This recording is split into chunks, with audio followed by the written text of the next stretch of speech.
make it just menus. They want you to explore and figure things out.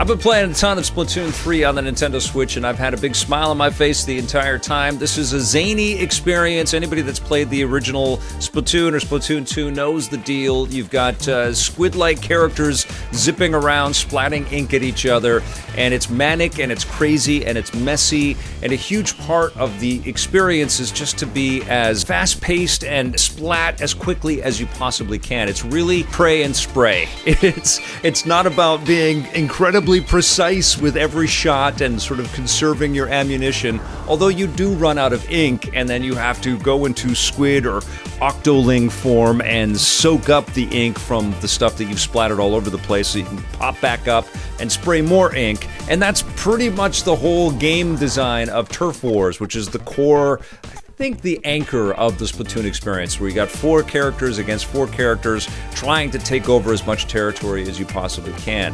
There are 12 stages that have launched with Splatoon 3, but Nintendo's going to be delivering more. There's going to be Splatfests. You know the deal. Nintendo supported Splatoon 2 for a long time, and they're going to do the same thing here. So there's going to be, special XP boosts and new customizable elements and gadgets and things that you'll be able to acquire if you jump into these Splatfests, which is really cool. But there is a ton of other content to explore, including a really fun, almost Portal-like experience in the single player of Splatoon 3, which I really enjoyed. I really got addicted to it. And yes, it's built to kind of teach you the mechanics and the systems of the game, to understand how you can zip on some of the ink lines and use them almost like you're grinding on a rail. There are weapons-based levels that you'll play in the single-player portion of Splatoon 3 that are teaching you the mechanics of using one of the bows and arrows that shoots in 3 different ways, or the sniper shot that you have, or the more sort of paint bucket focused ones. You've also got this Splatana, this kind of katana windshield wiper thing that is just like this giant blade that sprays paint all over the place. It's a little bit like the ink brush that we've seen, like the paint brushes that we've seen in the past. And so you've got a lot of these different weapon types, and you really start to acclimate and get used to specific ones. I chose the more machine gun-like focused weapons. I just felt a better affinity for those, even though that's kind of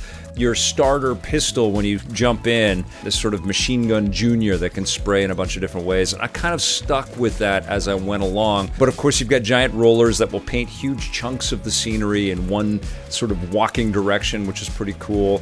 And then you've got also a bunch of special weapons. You can jump into a crab tank, which I loved. You can jump on top of this shark floaty, this pool floaty, and smear paint in a bunch of different ways. You can shoot like suction grenades that will stick to a surface and then explode out. Of course, you've got regular ink grenades that you can throw out, and then you've got devices that will pulse out and give you kind of like a pseudo force field, or a device that will send out a bunch of refreshing drinks for you and your allies and give you all kinds of buffs. And all the way through it are these addictive little hooks and elements and rewards that keep you coming back for more, like the ability to customize your locker in the multiplayer lobby, which has all been refreshed, by the way. It's much more elegant in Splatoon 3. You have a chance to kind of see the holograms of the characters that you've been playing with, the people that you've been playing with, and you can test out the different weapons. You can outfit yourself right from the lobby menu, and it just gives you a little bit more engagement while you're waiting to jump into the matches. And the matches are over really quickly. It's a very, very fast-paced game, and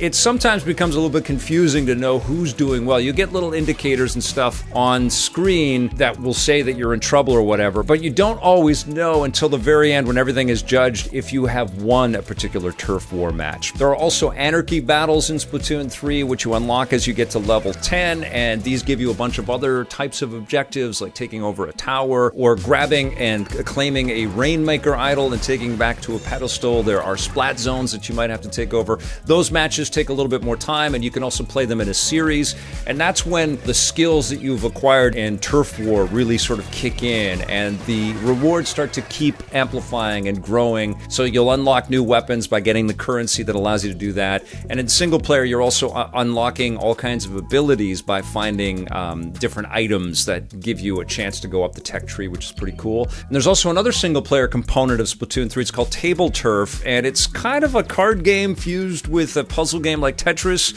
where you're trying to take over, just like in Turf War, you're trying to take over as much of the turf as possible, but you're getting these cards and dropping them down, putting the shapes into the environment, and they're all color-coded, and you're trying to take them over as much as you can. I thought that was pretty cool, nice little addition. And then Salmon Run returns, and this time you don't have to wait for it to be open. It's 24/7, so you can jump in and get into cooperative horde mode matches with your friends or with randos. You'll play with a lot of randos in Splatoon 3, I find, which is fine. So you're trying to take out these hordes and hordes of mutant salmon that are trying to take over an island, and you're stealing eggs and throwing them into a basket, and I really enjoyed that as well. But I think Turf War is the core kind of magnet for this experience. Even though it's tried and true, and even though we've played this experience before, it's just tuned, it's embellished. There are some nice additions. It looks incredible on the Nintendo Switch hardware.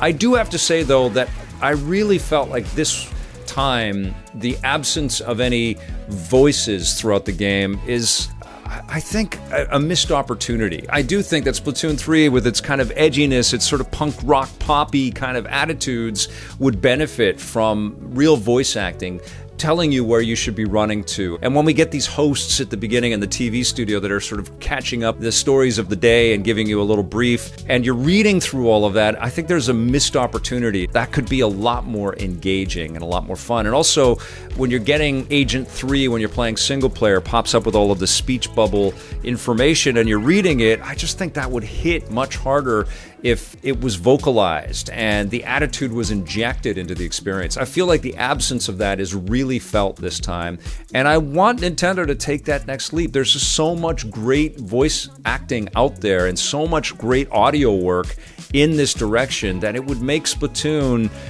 I think, reach another level. And yes, I know there's a lot of these interesting alien languages and the terminology, and you'll see a lot of that in the graffiti all over the walls, not to mention all of the artwork that the players are making for their banners that also ends up on walls and stuff, which is really cool. I do feel like some voice work in this experience would go a long way. I think it would be great. And I think that would have gone a long way to kind of make this game feel like a more of an evolution than an iteration, because it is slick and it's definitely the most tuned and most compelling of all of the Splatoon games that I played.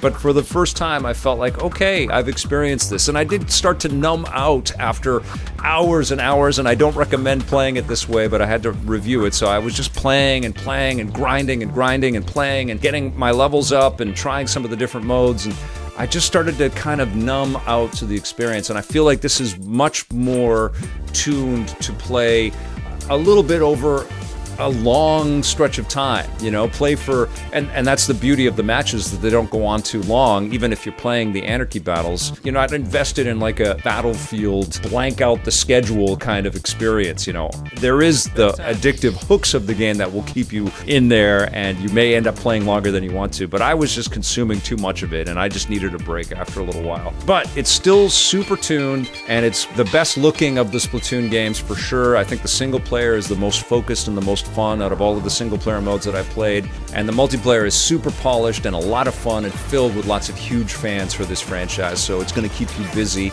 And I think it's really commendable that Nintendo plans ahead with the Splatfests and all of the extra content that is headed our way with Splatoon 3. I think that's great.